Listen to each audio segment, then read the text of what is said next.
Hello, everybody. Dave Neal here, stand-up comic host of Bachelor Nation News. Happy Friday, third video of the day, and we have Kayla and Sarah pregnant. No, they're not pregnant together. They are both just pregnant. You know me, I don't make a pregnancy video when there's just one pregnancy, but if you want to put two Bachelor Alumni pregnancies together, I guess we can make a video. Follow me on Instagram at DNeal. It's going to go live right after this on Patreon at patreon.com/Dave Neal. So, of course, they showed the old photo, the black and white photo, to show evidence. You know, pregnancy announcements is one of the rare times where you have to show the photo to prove it. It's like, we believe you. You don't have to hold the shoes up. You don't have to give, like, here's the kid's diploma. We don't have to, we got it. All right. And look, maybe I'm just not, I don't have enough divine feminine energy to want to make these videos, but I don't know.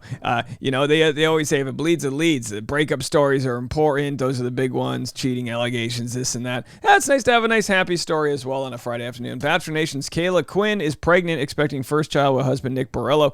Let me tell you something. If you go to Kayla's baby shower, don't give any snake-themed clothing or stuffed animals. Just a gentle heads up that would not be well received. All right. Okay. If you know, you know. All right. So there they are. He's holding the belly just to prove that she, in fact, has a child within that stomach.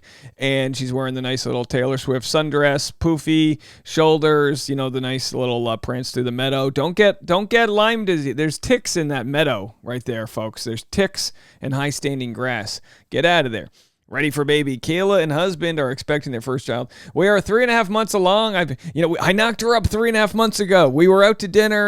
We got chilly. We had fun. I've been feeling quite nauseous with morning sickness, but each week we get more and more exciting. Okay, TMI. Now, of course, these stories are bought and paid for, which usually the bought and paid for stories are some of my favorites to do because they're so stupid. And it's like, why is this news? But it's like, I'm still here making it. You're watching it. We're all complicit.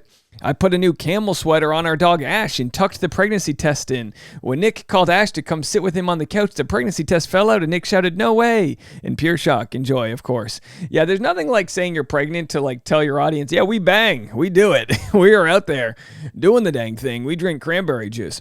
The duo are currently debating whether they're going to find out the sex of their little one. It's his choice, okay? Or her choice, or it's their choice what the sex will be, okay? We go back but please, if you're going to do a gender reveal party, don't add any blue dye to a river.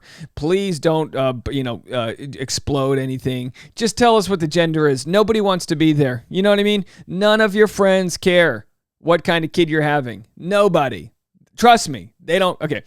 PSA brought to you by Dave. The more you know. That's Rob.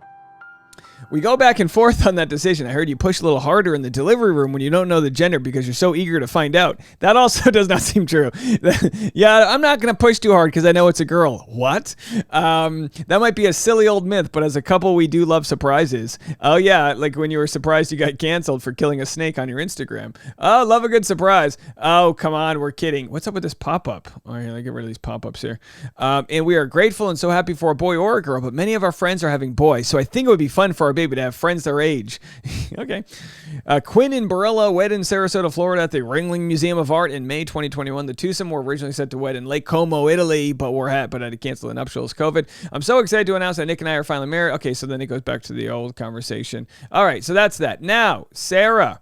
Bachelor Nation's Sarah Heron is pregnant, expecting first child with fiance Dylan Brown.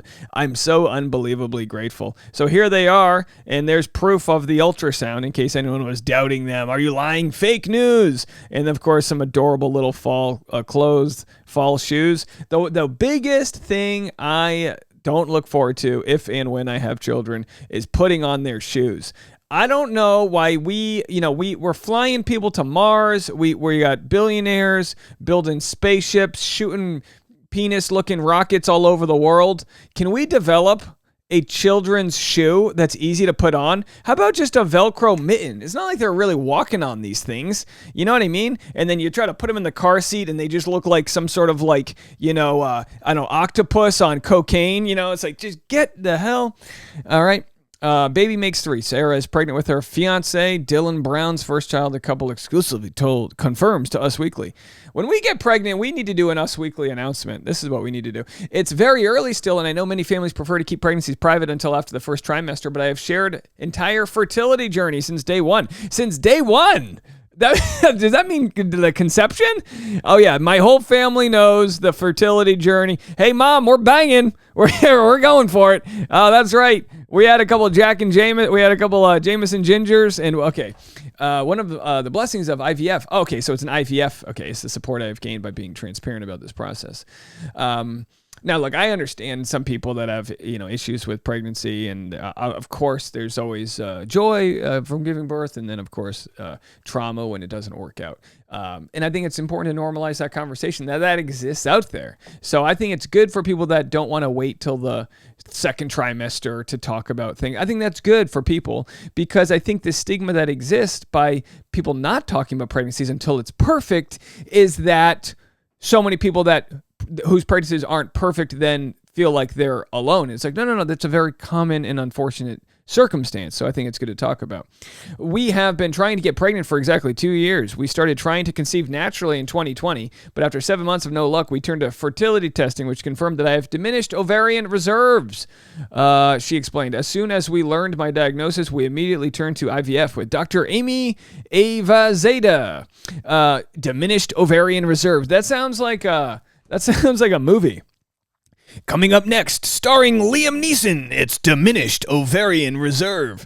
Okay, so anyway, that's that story. We've got those 2 stories down. Caitlin Bristow not pregnant, but pregnant with emotion as she shares that she's got her Spade and Sparrow wine in the Target as we like to call it. Superstitious, so I don't like to speak of things before they're finished.